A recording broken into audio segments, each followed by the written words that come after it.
50 years ago today, October 1st, 1958, the National Aeronautics and Space Administration, NASA, was officially established and began operations. Since then, we've watched men walk on the moon, float through space, and give their lives in the never-ending exploration of our universe. It has been a wild ride. Joining me to talk more about this and the last 50 years and ahead to the next is Derek Pitts. Pitts, the chief astronomer at the Franklin Institute in Philadelphia. Derek, always good to see you. Thanks for joining me to share in this birthday celebration. What's your report card assessment of the past 50 years? Well, thanks for having me on, Art. I greatly appreciate it. But my report card assessment of the last 50 years is that actually NASA has done very, very well. If you look at, say, the first 35 years or so, maybe the first 40 years. But NASA's really been having some difficulty, struggling over the last 10 years. As you mentioned, we managed to get people to the moon and back safely. NASA has done an incredible amount of work opening up low Earth orbit for research purposes for the Earth, providing access to space for weather satellites and communication satellites, and all those other wonderful things that have made our lives so much easier or given us so much information. But if we look at the last 10 years or so, NASA has seen some very serious challenges and has some serious challenges coming up in the future. Well, we certainly know about some of the shuttle tragedies, and when you look back at those, have those marred NASA's reputation beyond some of and overshadowed some of the great accomplishments that they've been able to accomplish?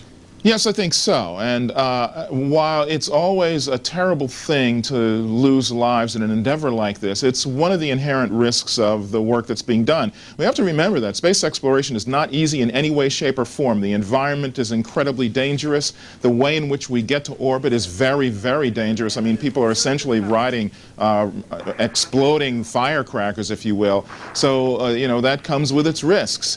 At the same time, though, those losses have tremendously overshadowed a lot of the great work that NASA has been a part of. I mean, if we take a look at what's happening on Mars right now with the Mars rovers, I mean, it's incredible to think that we've had rovers that were only supposed to last 90 days are still working 4 years later. And the same is true for the satellites that have gone out to the outer reaches of the solar system. We've now had satellites that have looked at almost every planet in the solar system, and will complete that tour in another 5 or 6 years. And you know, it's still a marvel when you look at the pictures like what we're looking at right now, how clear this is when you think about how far, far, far away this is. And I guess the question is this now the new space frontier, you know, Mars and beyond? You know, from the beginning, it was like everyone wanted to go to the moon. That was a big deal. You never hear anybody talking about the moon anymore.